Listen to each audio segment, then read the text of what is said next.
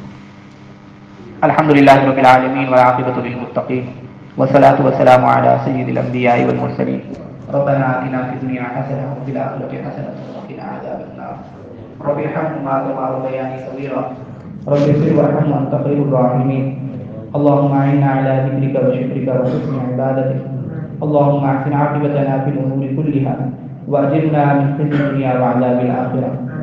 اے الہ العالمین ہمارے گناہوں کو معاف فرما، خطاؤں سے درگزر والا معاملہ فرما۔ اے الہ العالمین اس مبارک مجلس کو ہمارے ایمان میں اضافے کا ذریعہ بنا، ہدایت کاملہ کا ذریعہ بنا، رسول اللہ صلی اللہ علیہ وسلم کی شفاعت کا ذریعہ بنا۔ اے الہ العالمین مغفرت اور نجات کا ذریعہ بنا دیجیے۔ جو کچھ پڑھا جاتا ہے اپنی عملی زندگی کو اس کے مطابق ڈھالنے کی توفیق عطا فرما۔ جتنے حضرات یہاں آتے ہیں شوق اور جذبے کے ساتھ اے الہ العالمین ان کے ان جذبات کو قبول فرما۔ اے الہ العالمین آپ یقیناً قدردان ہیں، اے الہ العالمین ہمارے ان جذبات کی قدر فرما لیجیے۔ اے الہ العالمین ہم سب کو استقامت نصیب فرما۔ اس مبارک مجلس کو میرے والد محترم، والد بزرگوار، اعزاء و وقار اساتذہ کرام، ان تمام حضرات کے لیے صدقہ جاریہ بنا۔ جتنے احباب یہاں بیٹھے ہیں، ان کے والدین، ان کے اعزاء و وقار متعلقین جو اس دنیا سے جا چکے، ان تمام حضرات کے لیے صدقہ جاریہ اور خیر آخرت بنا۔ تمام بیماروں کی شفا یابی کا ذریعہ بنا۔ ہمارے نمازوں میں ہمارے حاجی قادر بخش صاحب ہیں، اور اسی طرح چستائی صاحب ہیں، وہ کچھ دنوں سے نہیں آ رہے، یاسین صاحب ہیں۔ اے الہ العالمین جتنے حضرات بیمار ہیں ان تمام بیماروں کو شفاء کاملہ عاجلہ دائمہ نصیب فرما۔ یہاں بیٹھے ہوئے احباب میں سے ہر ایک شخص پر اے الہ العالمین دنیا آخرت میں اپنا خاص فضل و کرم فرما۔ دنیا آخرت میں الہ العالمین ہمارے ساتھ عافیت والا معاملہ فرما دیجیے۔ تمام اہل ایمان کو الہ العالمین صحیح معنوں میں ہدایت نصیب فرما۔ اے الہ العالمین رسول اللہ صلی اللہ علیہ وسلم کی امت کی مغفرت فرما۔ اے الہ العالمین رسول اللہ صلی اللہ علیہ وسلم کی امت کو ہدایت نصیب فرما دیجیے۔ اے الہ العالمین رسول اللہ صلی اللہ علیہ وسلم کی امت کی مدد و نصرت فرما دیجیے۔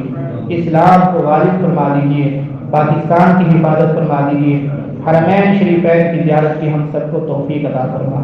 وصلی اللہ تعالی علی خیر خلقہ محمد وعلی آلہ واصحابہ اجمعین برحمتک یا ارحم الراحمین۔